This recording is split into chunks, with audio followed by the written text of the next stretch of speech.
Hello everyone, good morning, a very good morning. कैसे हैं आप सब लोग? UPSC mains answer writing practice में आज हम जीएस 2 का एक क्वेश्चन करते हैं controller and auditor general CAG पे। तो देखो सीएजी जो है ना, ये एक बहुत इम्पॉर्टेंट बॉडी है हमारे कंप्लीट गवर्नेंस का। तो मतलब जनरली जो इंस्टीट्यूशनल नॉन इंस्टीट्यूशनल बॉडीज़ पे, अगर बॉडीज़ पे कोई क्वेश्चन आता है ना, तो वो क्वेश्चन किस तरीके से फ्रेम होता है मैं आपको बता देती हूँ, ताकि अगर आप पढ़ो तो उसी हिसाब से पढ़ना। जैसे हमने इलेक्शन कमीशन भी पढ़ा है, तो क्या देखो, सबसे पहले तो आता है कि उसका ऑब्जेक्टिव क्या है, मतलब कि किस मकसद से उसको बनाया गया था, ठीक है, उसका रोल क्या है, उसको क्या क्या पावर्स दिए गए हैं, ठीक है, और उसके साथ में कि उसकी इंडिपेंडेंस कितनी है, कितनी इंडिपेंडेंस है उसकी। और दूसरा मेजर क्वेश्चन आता है इंडिपेंडेंस के अंदर आता है कि जैसे क्या उसकी जो वर्किंग ऑफ ईयर है वो फिक्स होता है, कैसे उसका रिमूवल होता है, ये सारी चीज़ें आती है। और उसके साथ में आता है कि अपॉइंटमेंट कैसे होता है, ठीक है, ये सारी चीज़ें होती है। तो जब भी आप ये सारी चीज़ें लक्ष्मीकांत में से कवर हो जाएगी, कहीं और से पढ़ने की ज़रूरत नहीं होती है। लेकिन यहाँ पे स्टैटिक एंड डायनामिक दोनों क्वेश्चन आते हैं। अगर इसमें सीएजी में डायनामिक कुछ भी होगा तो वो आपको करंट अफेयर से पता चल जाएगा। स्टैटिक जो है वो आप लक्ष्मीकांत से बहुत अच्छे से कवर कर सकते हो। तो स्टार्ट करते हैं हम क्वेश्चन के साथ में। मेरा नाम संतोष है। अगर आप मुझसे जुड़ना चाहते हैं तो little_simple_बुद्धा या टेलीग्राम पे भी little_simple_बुद्धा पे सर्च करके जुड़ सकते हैं आप यहाँ पे, ठीक है। कमिंग टू द क्वेश्चन, 2018 में क्वेश्चन आया था ये कि कंट्रोलर और ऑडिटर जनरल जो है, it has a very vital role to play. मतलब बहुत इंपॉर्टेंट, एक बहुत इंपॉर्टेंट, जैसे जो जोड़ने वाली कड़ी होती है ना, वैसा एक बहुत इंपॉर्टेंट रोल प्ले करता है। उसके बाद में ये स्टेटमेंट दिया ना, फिर क्वेश्चन पूछा है explain how this is reflected in the method and term of his appointment as well as the range of power he can exercise. मतलब बोल रहा है कि जो किस तरीके से उसका अपॉइंटमेंट होता है ना। मेथड एंड टर्म मतलब कौन अपॉइंटमेंट करता है, प्रोसीजर क्या है अपॉइंटमेंट का, एंड टर्म मतलब कितने टाइम के लिए उसका अपॉइंटमेंट होता है, क्या रिमूवल होगा, टर्म ऑफ हिज अपॉइंटमेंट, दोनों चीज़ें, procedure of appointment and his duration of the appointment, दोनों चीज़ें इस चीज़ को रिफ्लेक्ट करती है। मतलब ये खुद ही बोल रहा है कि मतलब ये दोनों मेथड एंड प्रोसीजर जो है ये सब पॉलिटिकल न्यूट्रल रहेंगे। ये सब चीज़ें कंट्रोलर एंड ऑडिटर जनरल के वाइटल रोल को भी बताती है। साथ ही में जो पावर ये एक्सरसाइज करता है वो भी ये बताती है कि सीएजी का कितना वाइटल रोल है प्ले में, कितना वाइटल रोल है यहाँ पे। तो हमको क्या है, स्टेटमेंट के बेसिस पे ही आंसर करना है। यहाँ पे देखो 2 क्वेश्चन है, लेकिन क्वेश्चन के 3 पार्ट है। सबसे पहले तो मेथड इन टर्म्स, वैसे मेथड इन टर्म्स ज़्यादा डिफरेंस नहीं है, मतलब वही पूरा अपॉइंटमेंट प्रोसीजर के अंदर ही आ जाता है। तो पहले तो हमको ये बताना है कि अपॉइंटमेंट कैसे होता है, सेकंड हमको ये बताना है कि उसमें क्या पावर वो एक्सरसाइज करता है। अच्छा, यहाँ पे मैं आपको रोल्स भी बताऊँगी इसका। हालांकि आप इंट्रोडक्शन में थोड़ा सा रोल भी लिखोगे। If you have seen some quote about CAG तो आप वो लिख सकते हो, जैसे भी आपको लगे वैसे आप इसका इंट्रोडक्शन देकर स्टार्ट कर सकते हो।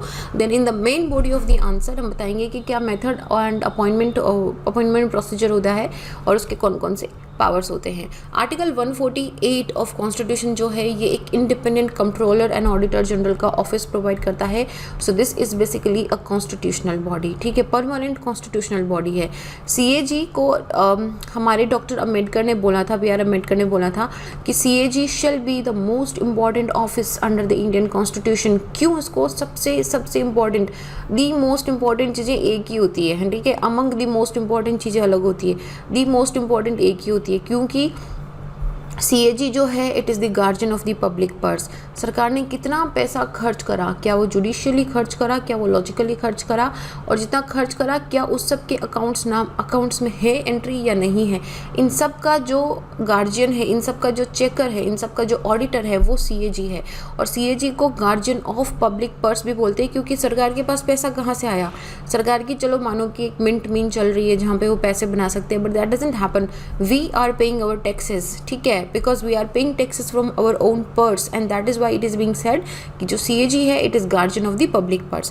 उसका ड्यूटी है कि वो कॉन्स्टिट्यूशन ऑफ इंडिया को अपहोल्ड करेगा, लॉ ऑफ पार्लियामेंट को, financial administration, that is very important. CAG जो है ये सरकार का फाइनेंशियल अकाउंटेबिलिटी इंश्योर करता है, राइट, फाइनेंशियल अकाउंटेबिलिटी इंश्योर करता है। जितने भी इनके एक्सपेंडिचर हुए हैं, चाहे वो कंसोलिडेटेड फंड ऑफ इंडिया से हो, चाहे वो कंटीजेंसी फंड ऑफ इंडिया से हो, चाहे वो पब्लिक अकाउंट ऑफ इंडिया से हो, किसी भी फंड से अगर सरकार का एक्सपेंडिचर होता है तो वो सीएजी उसको ऑडिट करेगा। CAG financial accountability of the executive to the legislature के लिए अकाउंटेबल है, रिस्पॉन्सिबल है। अब पहला पार्ट ऑफ द क्वेश्चन है अपॉइंटमेंट कैसे होता है। देखो CAG बहुत इंपॉर्टेंट रोल है, हर सरकार आएगी और CAG सरकारें बदलती रहती है, लेकिन जो अकाउंट रिसीट्स हो गई हैं, एक्सपेंडिचर्स हो गए हैं, वो वाली चीज़ें ऐसी ही जो हमेशा ट्रांसपेरेंट रहनी चाहिए। मतलब it should not be influenced by the political party और उनके क्या बिलीव्स हैं। तो CAG का जो रोल है वो हमेशा पॉलिटिकली न्यूट्रल होता है। तो विदाउट एनी पॉलिटिकल, कोई पॉलिटिकल अफिलिएशन नहीं होता है, कोई मिनिस्टर, कोई भी सब मिनिस्टर इसके पार्ट नहीं होते हैं। तो ये जो है president under his seal and hand ये अपॉइंट करे जाते हैं ना, क्योंकि ये पॉलिटिकली न्यूट्रल है, इनका कोई पॉलिटिकल बिल्कुल मतलब बोलते ना कि क्वेश्चन नहीं है।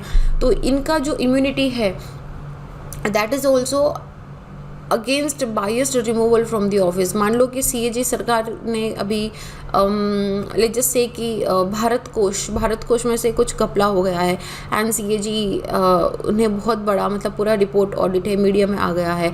अभी सरकार ऐसे नहीं कर सकती कि CAG को हटा दो क्योंकि हमारे अगेंस्ट चली गई। नो दैट कैन नॉट, क्योंकि CAG has been given against these kind of biasness, immunity दी गई उनको कि क्योंकि ये प्रेसिडेंट के अंडर हैंड एंड सील ही अपॉइंट करे जाते हैं, तो सिर्फ और सिर्फ only and only by the president on the same ground ये रिमूव करे जा सकते हैं जो जज ऑफ सुप्रीम कोर्ट को रिमूव करने के हैं। जज ऑफ सुप्रीम कोर्ट को भी इस तरीके से सिक्योरिटी प्रोवाइड है, और ये दो ही तरीके से अगर आप दो चीज़ें प्रूव कर दो कि या तो CAG इन कैपेसिटी के अंदर है, इनकैपेबल है टू डू हिज जॉब, या फिर अगर मिसबिहेवियर है उनका, तो इनको सिमिलर तरीके से जज ऑफ सुप्रीम कोर्ट को जैसे रिमूव करा जाता है वैसे ही CAG को रिमूव करा जाएगा। तो CAG आप ये बोल सकते हो कि he does not hold the office till the pleasure of the president, जब तक प्रेसिडेंट, और प्रेसिडेंट की खुशी कंप्लीटली डिपेंड करती है एग्जीक्यूटिव पे, राइट। ये तो हमको पता है कि काउंसिल ऑफ मिनिस्टर्स क्या बोल रही है उस पर डिपेंड करता है। हालांकि तो इसीलिए CAG का जो ऑफिस है वो काउंसिल ऑफ मिनिस्टर / प्रेसिडेंट की प्लेजर पे की खुशी पे डिपेंड नहीं करता है। अगर इनको हटाना है तो आपको इनकैपेसिटी एंड मिसबिहेवियर प्रूव करना पड़ेगा। दूसरा, इनका जो टेन्योर है वो 5 साल, या तो 5 साल आप जॉब करोगे या जब तक आपकी उम्र 65 साल नहीं हो जाती है तब तक इनका फिक्स होता है। तो इनको इंडिपेंडेंस कैसे दी गई है, क्योंकि क्वेश्चन में दोनों चीज़ें पूछी है ना कि वाइटल रोल है, तो मेथड इन टर्म के अंदर ये चीज़ रिफ्लेक्ट कैसे होगी कि ये इंडिपेंडेंट है, इन पर किसी भी तरह का पॉलिटिकल इम्पैक्ट नहीं है। तो एक तो इनका सिक्योरिटी ऑफ टेन्योर दिया गया है, 5 साल ले लो, 65 साल ले लो, प्रूव्ड मिसबिहेवियर या इनकैपेसिटी पे ही सुप्रीम कोर्ट जज की तरह इसको हटाया जा सकता है। सेकंड, ये अगर एक बार रिटायर हो गए, 5 साल इनका टेन्योर पूरा हो गया, तो वापस किसी भी गवर्नमेंट ऑफ इंडिया या स्टेट गवर्नमेंट ऑफ इंडिया के अंदर ये वापस ऑफिस को लेने के लिए एलिजिबल नहीं होंगे। मतलब that is the end of your career. मान लीजिए कि once you are a CAG, now you cannot be part of any office in the government of India और स्टेट गवर्नमेंट। ना उनकी सैलरी, ना उनका कोई भी तरह का राइट, उनकी मतलब चाहे वो उनका लीव ऑफ एब्सेंस हो, पेंशन हो, एज ऑफ रिटायरमेंट हो, ये सारी चीज़ें उनके विपक्ष में, उनके डिसएडवांटेज के अंदर ये ऑल्टर नहीं करी जा सकती है कि सरकार कोई एक लॉ लेके आई, जैसे कि कमीशन ऑफ इंफॉर्मेशन के साथ करा था। तो उसमें ऐसा नहीं है आप उनकी लीव को, उनकी पेंशन को, उनकी एज ऑफ रिटायरमेंट को ट्विक नहीं कर सकते हो। That is given by constitution, so that can not be change. Administrative expenses जो CAG के हैं वो भी सारे कंसोलिडेटेड फंड से आते हैं। मान लो कि सरकार नाराज़ हो गई CAG से, सरकार ने बोला इस बार मैं बिजली का बिल पे करने के लिए पैसे नहीं दूंगा, मैं पानी के लिए पैसे नहीं दूंगा। तो मतलब इस तरह के एडमिनिस्ट्रेटिव फंक्शन, एडमिनिस्ट्रेटिव एक्सपेंसेस को चलाने के लिए CAG के पास जो पैसा आता है वो कंसोलिडेटेड फंड ऑफ इंडिया से आता है। उसमें पार्लियामेंट्री इंटरवेंशन किसी भी तरह का नहीं होता है। Then comes to the duties and powers of the CAG। Article 149 खुद ये parliament which has given parliament the authority कि वो CAG की फंक्शनिंग के लिए कोई भी लॉ बना सकती है। तो इसके लिए controller and auditor general duties, power and conditions of the service act 1971 बनाया गया था। अच्छा, ये ध्यान रखना, आर्टिकल 149 जो है वो पार्लियामेंट को ये चीज़ का पावर देता है कि किस तरीके से तुमको CAG का फंक्शन करवाना है, ये लॉ पे छोड़ दिया है। तो ये एक्ट है, इस एक्ट में अगर ट्विकिंग होती है तो ड्यूटीज़ एंड पावर्स ऑफ जो CAG हैं वो यहाँ पे चेंज हो जाएंगे, ठीक है। तो ये 1971 में बना था, जो 1976 में अमेंड करा गया था, जब जो ये हमारा सेपरेशन ऑफ अकाउंट हुआ था। अकाउंट्स को ऑडिट से अलग कर दिया था, पहले ऑडिट एंड अकाउंट साथ में चलता था, फिर ऑडिट को अकाउंट से अलग कर दिया था, तभी ये सर्विसेज भी अलग हो गई थी हमारी, काफ़ी सारी अकाउंट सर्विसेज। नाउ ये CAG का रोल क्या है? He audit the accounts which are related to all the expenditure, चाहे कंसोलिडेटेड फंड ऑफ इंडिया से हो, चाहे कंटीजेंसी फंड ऑफ इंडिया से हो, चाहे पब्लिक अकाउंट ऑफ इंडिया से हो, या फिर अगर वो स्टेट का भी same contingency and public account से होता है तो CAG उसका ऑडिट करेगा। किसी भी तरह की ट्रेडिंग हो गई, मैन्युफैक्चरिंग हो गई, कोई भी प्रॉफिट एंड लॉस का अकाउंट हो गया, बैलेंस शीट हो गई, अगर सरकार की किसी डिपार्टमेंट में कोई सब्सिडरी अकाउंट है सेंट्रल एंड स्टेट गवर्नमेंट, तो उसका भी ऑडिटिंग CAG करेगा। CAG जो है वो रिसीट एंड एक्सपेंडिचर दोनों का ऑडिट करेगा। जितनी भी बॉडीज़ एंड अथॉरिटीज़ हैं जो सेंट्रल एंड स्टेट रेवेन्यू के द्वारा फाइनेंस करी जाती है, जितनी भी गवर्नमेंट कंपनीज़ हैं या जितनी भी कॉरपोरेशंस या बॉडीज़ हैं which are required by the related law, तो उनका CAG ऑडिट करेगा। आर्टिकल 151 के अंडर CAG जो है वो अपनी रिपोर्ट प्रेसिडेंट को सबमिट करता है और president in turn that report is submitted वो दोनों हाउस के टेबल पे रखा जाता है। CAG public account committee PAC which is another very कभी इसके बारे में भी बात करेंगे, very important and very important topic भी है मेंस के लिए भी एंड वेरी इंपॉर्टेंट कमेटी भी है ये पब्लिक अकाउंट कमेटी। इनका गाइड फ्रेंड एंड फिलोसोफर है। CAG is the guide friend and philosopher of PAC। Role of CAG क्या है, यहाँ पे थोड़ा सा एक्स्ट्रा मटेरियल देखो। सबसे पहले तो ये executive which is council of minister की जो अकाउंटेबिलिटी एंड दैट कौन सी अकाउंटेबिलिटी, फाइनेंशियल अकाउंटेबिलिटी को इंश्योर करता है। फाइनेंशियल अकाउंटेबिलिटी को इंश्योर करता है थ्रू द रिपोर्ट्स कि जितना सरकार का एक्सपेंडिचर है कितना गया है, क्या जुडिशियस है, क्या जाना चाहिए था, सरकार ने कुछ घपला तो नहीं करा है। And second, he is responsible only to the parliament, he is not responsible to any ministry, he is not responsible to any department, he is not responsible to prime minister also, he is responsible only and only parliament, और parliament के behalf पे ही ये अपनी जो duties हैं वो conduct करते हैं। इसका legal and regulatory audit role है ताकि ये चेक करे कि जो पब्लिक मनी है क्या वो लीगली स्पेंड करा गया है, क्या वो जिस पर्पज़ के लिए दिया गया था क्या ये उसी पर्पज़ के लिए खर्च करा गया है। और ये जो प्रोप्राइटरी ऑडिट भी अपने डिस्कशन पे करते हैं। प्रोप्राइटरी ऑडिट के अंदर क्या होता है कि आप इसकी सब्जेक्टिविटी ऑफ मनी स्पेंडिंग देखते हो कि जैसे कि फाइनेंस के अंदर भी एक रूल होता है कि spend government's money as it's your own money. सरकार के पैसे वैसे ही खर्च करने चाहिए जैसे कि आप अपने खुद के पैसे खर्च करते हो। जैसे आपको कोई लैंप लेना है, ठीक है, या आपको कोई हैंगर लेना है, तो आप देखोगे क्वालिटी अच्छी है बट प्राइस भी रीज़नेबल होना चाहिए। ऐसा नहीं है कि 1000 रुपये का एक हैंगर लेके लटका दिया।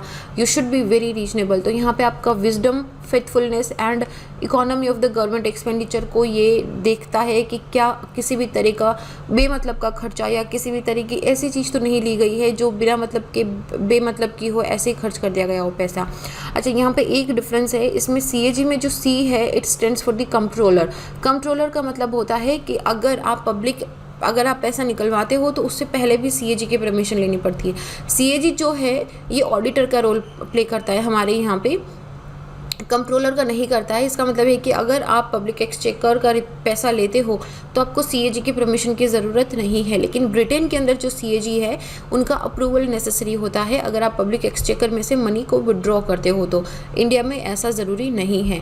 CAG के बहुत सारी रिपोर्ट्स हैं जिन्होंने बहुत सारे स्कीम्स को बाहर लेके आया था, जैसे कॉल एलोकेशन का स्कीम था, कॉमनवेल्थ का था, 2G का था।